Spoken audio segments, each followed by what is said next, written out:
ஹாய்மா. நம்ம இன்றைக்கி மீன் குழம்பு தான் வைக்க போகிறோம். எண்ணெய் ஊற்றிருக்கேன். எண்ணெய் சூடான உடனே அதில் இப்போ வெந்தயம் ஒரு அரை ஸ்பூன் போட்டால் போதும். அரை ஸ்பூன் வெந்தயம் போட்டுட்டு வெந்தயம் கருகிறதுக்குள்ளேயுமே வெங்காயம் கருவேப்பிலையே போட்டுறணும். கொஞ்சம் விட்டாலே கருகிரும்.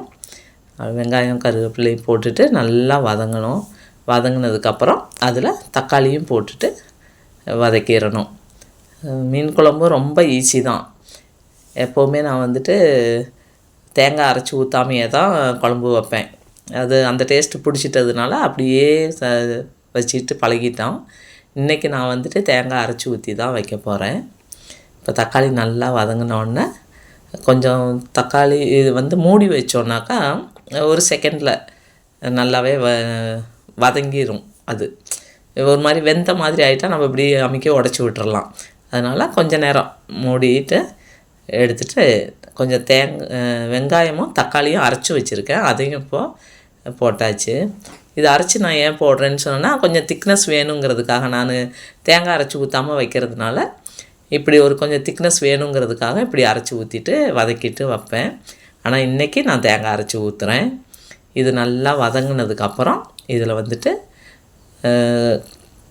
மிளகா மீனும் இன்னும் நான் க்ளீன் பண்ணலை. மீன் க்ளீன் பண்ணணும். குழம்பு கொதிக்கிறதுக்குள்ளேயுமே நான் மீன் க்ளீன் பண்ணிடுவேன். ஐலங்கிறதுனால ஈஸியாக க்ளீன் பண்ண முடியும். அதனால் குழம்பு கூட்டி வச்சுட்டு அதுக்கப்புறம் தான் மீன் க்ளீன் பண்ணுவேன். இது நல்லா இப்போ வதங்கிருச்சு. இப்போ இதில் நான் மஞ்சத்தூள், மிளகாத்தூள், மல்லித்தூள், உப்பு இது மட்டும்தான் போட போகிறேன். சும்மா அரை ஸ்பூன் மஞ்சத்தூள், ஒரு 1.5 ஸ்பூன் மிளகாய்த்தூள் போடுறேன். ஏன்னா அந்த மிளகாய்த்தூள் நல்ல காரம் இருக்கும். 2 ஸ்பூன் மல்லித்தூள் ஃபுல்லாகவே போட்டுட்டேன். 2 ஸ்பூன் ஃபுல்லாகவே போட்டாச்சு. 1 ஸ்பூன் உப்பு. அவ்வளோதான். இதெல்லாம் போட்டுட்டு நல்லா வதக்கி நல்லா வதக்கி வைக்கணும். நான் புளி கரைச்சிட்டு வடிகட்டி வச்சுருக்கிறேன். இப்போ நம்ம கரைச்சி வச்சுருக்கிற அந்த புளியையும் இதில் ஊற்றிட வேண்டியது தான். ஊற்றிட்டு நல்லா கொதிக்கட்டும்னு விட்டுறலாம். இந்த மீன் இது கொதித்து வர்றதுக்குள்ளேயுமே நான் மீன் க்ளீன் பண்ணிடுவேன். இது இப்போ நல்லா கொதிக்கணும். இப்படி இந்த மீன் இப்படி நல்லா இந்த குழம்பு நல்லா கொதித்து வர்றதுலேயும் நல்லா கொதித்ததுக்கப்புறமே இதுலேயும் நம்ம மீன் போட்டுக்கலாம். இதுவும் நல்ல டேஸ்ட்டாக இருக்கும். ஆனால் இன்றைக்கி நான் தேங்காய் அரைச்சி வச்சுருக்கிறேன். அதனால் இதில் அரைச்ச தேங்காயை நம்ம இதில் ஊற்றிக்கலாம். இதை ஊற்றிட்டு அப்படியே கொஞ்சம் சிம்மில் நான் வச்சுட்டு தான் நான் இப்போ மீன் கழுவணும். இவ்வளோ நேரம் நான் மீன் க்ளீன் பண்ணலை. சார் இருந்தாருன்னா எனக்கு க்ளீன் பண்ணி கொடுத்துருப்பாரு. அவர் இன்றைக்கி டியூட்டிக்கு கிளம்பியாச்சு. அதனால் இப்போ நான் தான் க்ளீன் பண்ணணும்.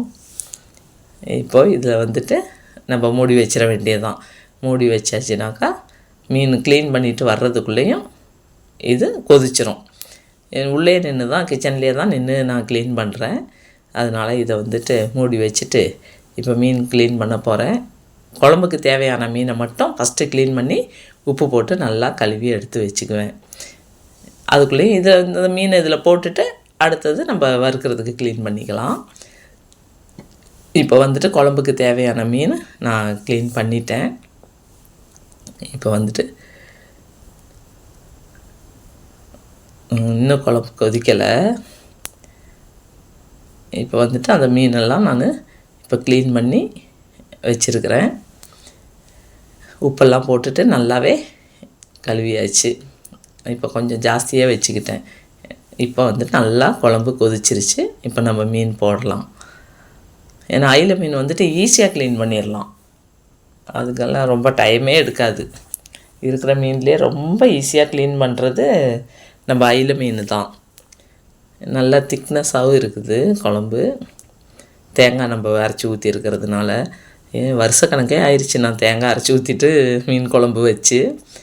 அதனால் இன்றைக்கி தேங்காய் அரைச்சி ஊற்றியாச்சு. சும்மா ஒரு 10 மீன் மட்டும்தான் க்ளீன் பண்ணேன் குழம்புக்குன்னு சொல்லிவிட்டு. ஏன்னா நாங்கள் 2 பேர் தான், அதுக்கு 10 மீனே அதிகம். அதனால் இது போதும். பாக்கி வறுக்கிறதுக்கு தங்கச்சியெல்லாம் ஊருக்கு கிளம்பிட்டாங்க. அதனால் இப்போ எங்களுக்கு மட்டும் இப்போ நான் வச்சிட்ருக்கிறேன். இந்த மீன் குழம்பு கொதிக்கிறதுக்குள்ளேயுமே நம்ம அந்த வறுக்கிறதுக்கான மீனையும் இப்போ போயிட்டு க்ளீன் பண்ணி ரெடி பண்ணிடலாம். மசாலா தடவி வச்சிடலாம். அது கொதித்து வர்றதுக்குள்ளே இது ரெடி ஆயிரும். இது மசாலா தடவி வச்சுட்டா நம்ம எப்போ சாப்பிட்றோமோ அப்போ நம்ம வந்துட்டு பொரிச்சிக்கலாம். அது வரைக்கும் மசாலா பிடிச்சிட்ருக்கும். குழம்பு நல்லா கொதிச்சிருச்சு. ரெடி ஆயிடுச்சு மீன் குழம்பு. மீன் குழம்பு கொதிச்சிட்டாலே மீன் ரெடி, மீன் குழம்பு ரெடின்னு அர்த்தம். நல்லா கொதித்தாலே போதும். இன்னும் ஒரு 2 நிமிஷம் நல்லா கொதிக்கட்டும். மீன் உடையவும் இல்லை, நல்லா இருக்குது.